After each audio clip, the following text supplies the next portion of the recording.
everyone, this is Heidi from My Reading Life. Welcome back, and I'm here today to film a recent reads video. And this will be 5 books that I've read in the month of May, but haven't yet talked about fully because I've been doing my Springathon vlogs. And so these 5 books are not related to Springathon, they're just other books that I've read. I've got 5 here to talk about, as I said, and 4 of the 5 I listened to on audiobook. So I drive a lot for my job, and that means I have a lot of time, especially during the field season when I'm driving more, to listen to audiobooks. So yeah, that means I get through a bunch. So the first book I want to talk about is this one, Roll of Thunder, Hear My Cry by Mildred D. Taylor. This is a classic of middle grade fiction, and it is the story of Cassie Logan and her family who live in, I can't remember which state this takes place in, but basically they live in the rural South, and they live on a farm, and her parents are both, her father has to work over the road. He has to work away because they need to be able to make sure that they pay their mortgage payments and their taxes on time, because they are one of the few Black families in the area that actually own their own property. And so they've been farming this land. This is like, I think Cassie will be the 3rd generation of the family to live on the land and to farm it. So they're in this small town. This is during the height of Jim Crow racism. Awful things are happening in the community. Cassie's young enough that she doesn't fully understand everything that's happening, but she sort of is gaining knowledge, unfortunately, as the days go by and the weeks and months go by about what that all means. Like I said, her dad's working away. Her mom is a school teacher at the local Black school where Cassie and her siblings get educated. There's lots of run-ins with the white kids that go to the white school. There's run-ins with local shopkeepers. And through this all, Cassie's learning about what it means to be Black and in the rural South during this time period in America. There's funny parts, there's sad parts. I cried multiple times listening to this book on audio. I had never read it before. I didn't read it when I was a kid.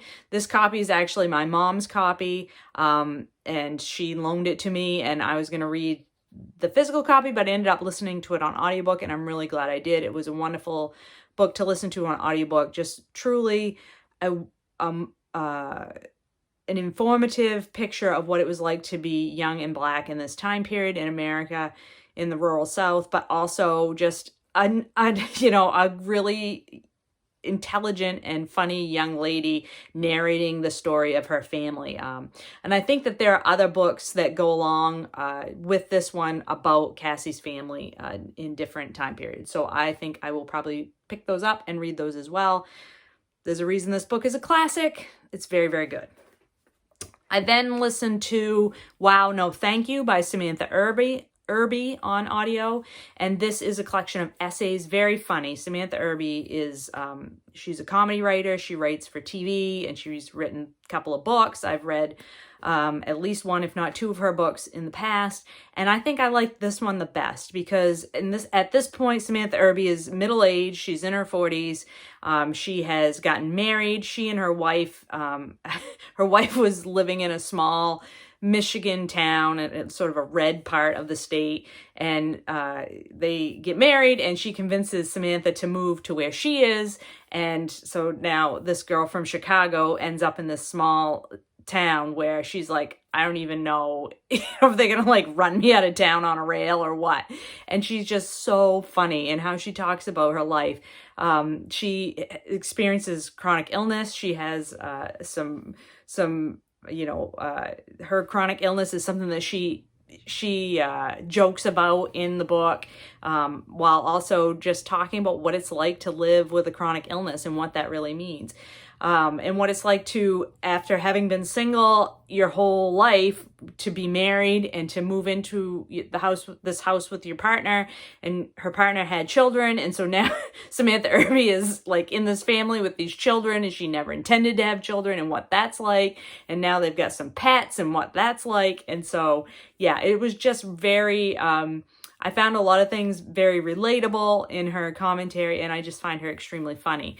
She also talks a bit about her career, and it was really interesting because I thought before listening to this book that she was primarily an author, and she is an author, and that's what she does for a living. She's a freelance author, and she writes a lot of things on the internet, but she also writes screenplays and does things with TV. And that whole part of her career trajectory was super fascinating and interesting to me. I really thought that was quite interesting to learn sort of about the background and the behind the scenes look at what it takes to create content for TV and what that's like for the writers that have to work on those programs. So that was another very successful read. The next thing I completed was one that I actually read in physical and I have talked about a little bit previously, and that is A Gentleman in Moscow by Amor Towles.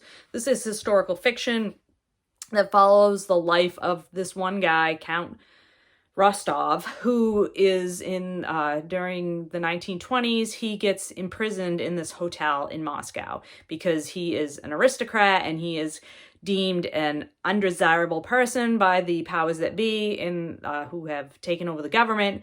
And so they declare him basically a non-person and stick him in this hotel and tell him, if you leave the hotel for any reason, we will kill you. And so thus begins his life in this hotel. And I loved this. Buddy read this with Rachel and we both really enjoyed it. We had wonderful conversations around this because this is really, it's the story of one person, but all of 20th century history of Russia from like the early part of the 1900s through the 50s. And yeah, I don't think it goes into the 60s. I think it ends in the 50s. Flows through this one man's life. So it's kind of like, I call it the Forrest Gump effect, where you're seeing history through the eyes of one character in a book. And I just love those kind of stories. I really love that literary device of telling history through the lens of one person. And even though the Count is imprisoned in this hotel, like he develops friendships and relationships, and he very much learns things about life while he is in this hotel. And I just found it it's not a book that's really plot driven. There's not a lot that happens, but the characters are so finely drawn and the history is so well told, and it's very funny in places. It's very witty. It's very dry humor. I really enjoyed that aspect of it. There's wonderful characters in here, and I don't really want to talk about any of them because I'm afraid I'll give away things that is so much fun to discover for yourself about this book. This was on my bucket list, my Mooks and Gripes bucket list that I made a while ago, and I'm so thankful that I finally picked this one up and read it, because it is, it's going to stay high up on my list of favorite books, I think, from now on. So yeah, this one's highly recommended. And then I had a book that's not so highly recommended. I listened to Villette by Charlotte Bronte on audio. This is a book that was up here on my ancient TBR, so I'm thankful to have finally pulled this one down and read it. But I have to say that I think Charlotte Bronte and I are going to break up at this point, because while I did enjoy Villette more than Jane Eyre, I think Lucy Snow, the main character in this book, is I found her a more relatable character and more realistic character than I found Jane Eyre, and I found her, the way that Lucy Snow reacted to circumstances in her life to be more believable, I think, than Jane Eyre. So what's this book about? I mean, this is a classic. You probably already know, but Lucy Snow is a poor young lady in England. She doesn't have any family, and she's educated, and she's sort of like, she's on the outskirts, she's on the periphery of the well-to-do classes, but she has no family to support her, and she's not attractive, so she has no way to make a good marriage, and so she knows that she has to find a way to support herself. So she makes her way over to, I believe it's France. No, I'm sorry, it's Belgium.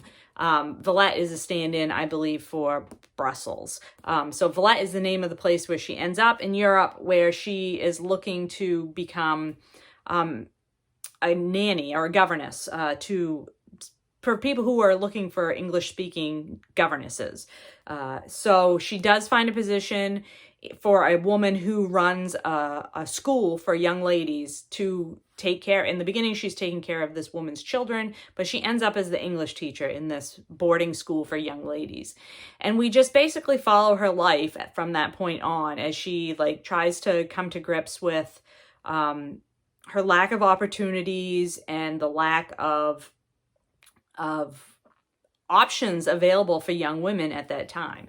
And I think this book does a really good job of really laying it all out there for, you know, young women in general. Just did not, if you didn't come from money and you didn't find somebody to marry, you really didn't have very many options, and life was going to be a real struggle for you at that point. And Lucy Snow very much embodies that struggle.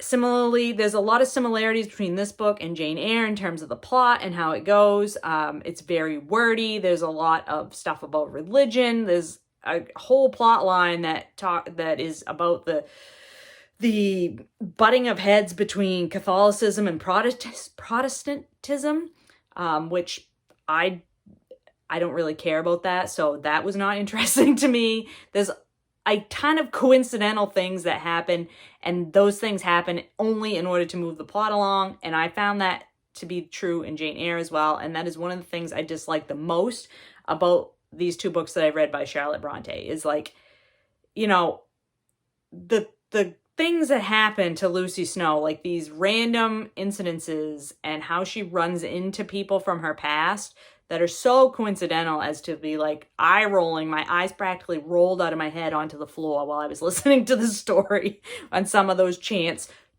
meetings. I mean, yeah, not great. This book has a real gothic feel to it. There's sort of a ghost story element, plot line running throughout it. That was fun.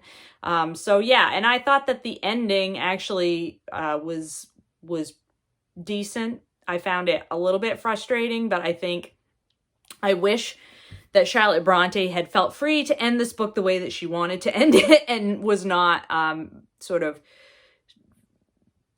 make it, she wasn't forced to make it the way she did because of the direction and advice from those around her at the time that this was published. And I won't say any more than that about the ending, but yeah, so I just think Charlotte Bronte is not for me. I just think that I am just not a reader that enjoys this type of novel and her style of writing. So I'm just gonna say, hey, I've tried 2 books by Charlotte Bronte. Didn't really like either one of them, so we're done. We're done. And then last but not least, I read this essay collection on audio again, Tales of Two Americas, Stories of Inequality in a Divided Nation.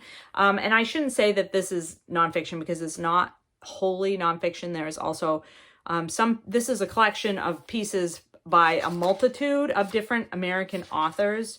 I don't even remember. There are so many people in here. I would say that there are probably at least 30 different pieces in here. And some are poetry, some are short stories, but the majority are pieces of nonfiction. About exactly what it says on the tin. This book was first published, I think, in 2016. So this came out, this was published in 2017. So this came out right after the 2016 election.